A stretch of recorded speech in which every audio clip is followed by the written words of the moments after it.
Hello दोस्तों, मैं उम्मीद करता हूं आप अच्छी तरह से स्वस्थ और मस्त भी होंगे।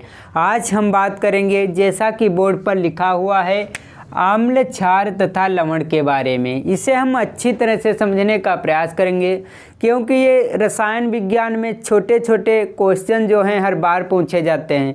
यदि हम इन्हें अच्छी तरह से नहीं समझ पाएंगे तो ये परीक्षा में गलत होने की संभावनाएं होती हैं। ये प्रश्न लिखे हुए हर बार पूछे जाते हैं। आप यदि इन प्रश्नों को अच्छी तरह से हल करना सीख जाएंगे तो वहाँ पर नंबर बहुत अच्छे आएंगे। पहला क्वेश्चन है अम्ल। अम्ल किसे कहते हैं या अम्ल क्या है? अम्ल की परिभाषा लिखिए। कुछ भी प्रश्न हो सकता है अम्ल के बारे में, तो हमें लिखेंगे कैसे अम्ल की परिभाषा।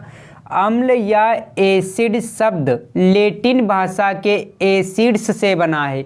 ये कौन से शब्द लैटिन भाषा के बने हैं? ये एसिड्स से बना है, जिसका अर्थ क्या होता है? खट्टा होना होता है। आप अच्छी तरह से अम्ल की परिभाषा समझ गए होंगे। दूसरा एक इसी में पॉइंट लिख देना, ये नीले लिटमस को लाल कर देते हैं। आप अम्ल के बारे में अच्छी तरह से समझ चुके हैं। अब हम बात करेंगे क्षार के बारे में। क्षार को बहुत आसान तरीके से समझा जाता है। जब इनका स्वाद देखेंगे तो ये स्वाद में तीखे होंगे, और इनका ये जो जलीय विलयन होता है वो लाल लिटमस को नीला कर देते हैं। यदि कोई पेपर लाल लिटमस है तो वो इसे नीला कर देंगे क्षार जब इस पे डाला जाएगा कागज़ पर। दूसरा है, कभी कभी परीक्षा में जो है बहुत आसान सूत्र पूछ लिए जाते हैं, जैसे नाइट्रिक अम्ल, एसिटिक अम्ल, कैल्शियम हाइड्रोक्साइड, पोटेशियम हाइड्रोक्साइड। इन सभी सूत्रों को अच्छी तरह से याद करके घर से जाइएगा। जैसा कि नाइट्रिक अम्ल है, इसका सूत्र होता है HNO3, ये नाइट्रिक एसिड का सूत्र है। दूसरा है एसिटिक अम्ल, ये बार बार पूछा जाता है, इसे सिरका भी कहते हैं, जिसका फार्मूला होता है CH3COOCH, इसका फार्मूला हो गया। अगला है कैल्शियम हाइड्रोक्साइड। कैल्शियम हाइड्रोक्साइड का सूत्र होगा CaOH का होल्टाइज, इसे हम कैल्शियम हाइड्रोक्साइड कहते हैं। अगला है पोटेशियम हाइड्रोक्साइड। पोटेशियम हाइड्रोक्साइड का सूत्र KOH, ये पोटेशियम हाइड्रोक्साइड का सूत्र हो गया।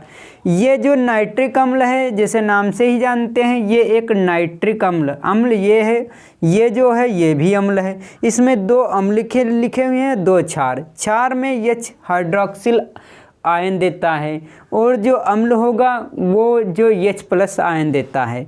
अब हम बार बार परीक्षा में पूछी जाने वाली परिभाषा, जैसे pH को परिभाषित कीजिए। pH एक जो होती है स्केल की तरह होती है। pH जो हो एक संख्या को प्रदर्शित करती है। जैसा ये संख्या है जो किसी विलयन की क्षारीय या अम्ल है। इसका काम क्या होता है? ये केवल एक विलयन होगा जिसे ये पता करेंगे pH की सहायता से कि ये अम्ल अम्लीय है या क्षारीय विलयन है।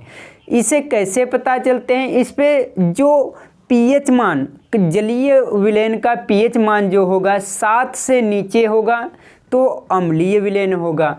यदि 7 से ऊपर मान आएगा pH मान, तो वो जलीय विलयन जो होगा क्षारीय होगा।